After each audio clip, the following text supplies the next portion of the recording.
Assalamualaikum warahmatullahi wabarakatuh. Kali ini saya akan menjelaskan langkah-langkah ataupun cara-cara untuk menjadi seorang pengacara atau advokat. Saya jelaskan secara singkat. Yang pertama, tahap pertama adalah teman-teman harus memiliki gelar sarjana pendidikan tinggi hukum. Bisa dari Fakultas Hukum atau Fakultas Syariah ataupun perguruan tinggi ilmu kepolisian. Teman-teman bergelar sarjana hukum ya. Setelah itu, proses berikutnya adalah mengikuti pendidikan khusus profesi advokat ataupun PKPA yang diadakan oleh organisasi advokat yang bekerja sama dengan perguruan tinggi atau universitas. Nah, di Indonesia, organisasi advokat itu banyak. Jadi teman-teman milih yang sesuai dengan diri teman-teman sendiri, baik sesuai dengan visi dan misinya, ataupun pertimbangan teman-teman sendiri. Kalau saya pribadi, waktu itu saya mengikuti organisasi advokat Pradi, Perhimpunan Advokat Indonesia. Nah, dalam PKPA ini, pendidikan khusus profesi advokat, waktu itu tahun 2018, saya menjalani PKPA selama 1 bulan 2 minggu yang diadakan setiap hari Sabtu dan hari Minggu. Untuk biayanya sendiri waktu itu adalah 5.500.000. Nah, setelah lulus dari PKPA, maka langkah berikutnya adalah mengikuti ujian profesi advokat. Nah, saya ingatkan untuk tidak meremehkan ujian ini karena sangat ketat ya. Di dalam ujian nanti ada ujian ganda ya, pilihan ganda, dan ada tulis. Ada ujian secara tulis, yaitu membuat surat kuasa dan membuat surat gugatan. Nah, jadi jangan meremehkan ujian ini. Untuk biayanya sendiri, UPA waktu itu biayanya adalah 1.500.000 dan tryout membayar 350.000 ya. Dan rata-rata organisasi advokat ketika akan menjalankan UPA, maka mereka akan menawari bagi para peserta untuk mengikuti tryout. Dan saya sarankan teman-teman untuk mengikuti tryout tersebut karena kemungkinan besar ada kurang lebih lah ya, ada soal-soal yang akan keluar di dalam ujian tersebut. Setidaknya akan membantu sekali di dalam menjawab pertanyaan-pertanyaan di ujian profesi advokat. Jadi saran saya teman-teman ikutilah tryout yang diadakan oleh organisasi advokat yang teman-teman ikuti. Gitu.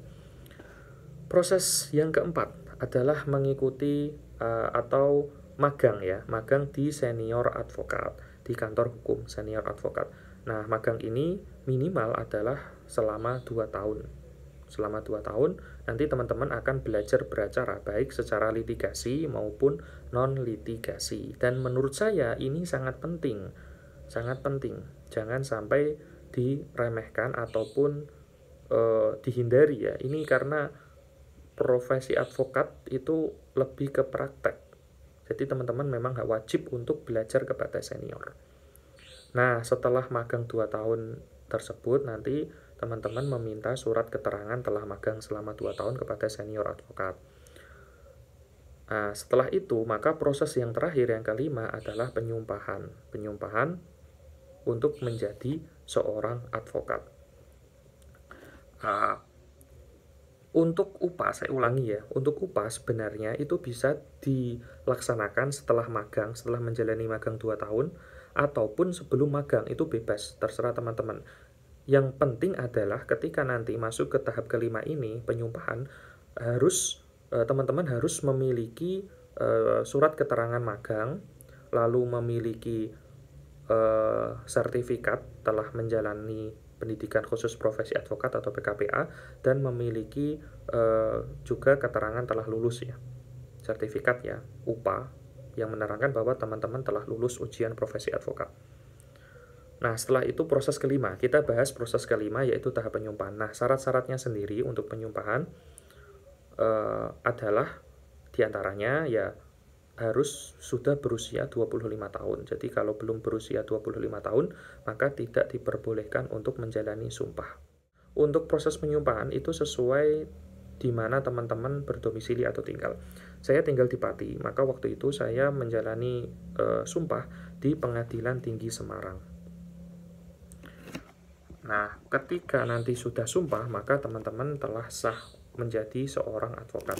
Nah, ini adalah kartu advokat, kartu tanda advokat KTA yang saya dapatkan dari organisasi advokat Pradi, Perhimpunan Advokat Indonesia.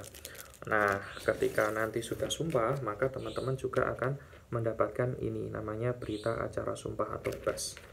Berita acara sumpah di Pengadilan Tinggi, ya. Ini di Semarang, saya Pengadilan Tinggi Semarang. Setelah mendapatkan KTA dan mendapatkan BAS berita acara sumpah, maka teman-teman sudah boleh dan sah untuk beracara baik secara litigasi maupun non litigasi dan menyandang gelar sebagai menyandang profesi ya sebagai seorang advokat. Terima kasih, semoga dapat dipahami, semoga bermanfaat. Semoga teman-teman yang ingin menjadi advokat dilancarkan, dimudahkan dalam proses menjalani ya tahap-tahapan untuk menjadi seorang advokat. Terima kasih. Assalamualaikum warahmatullahi wabarakatuh.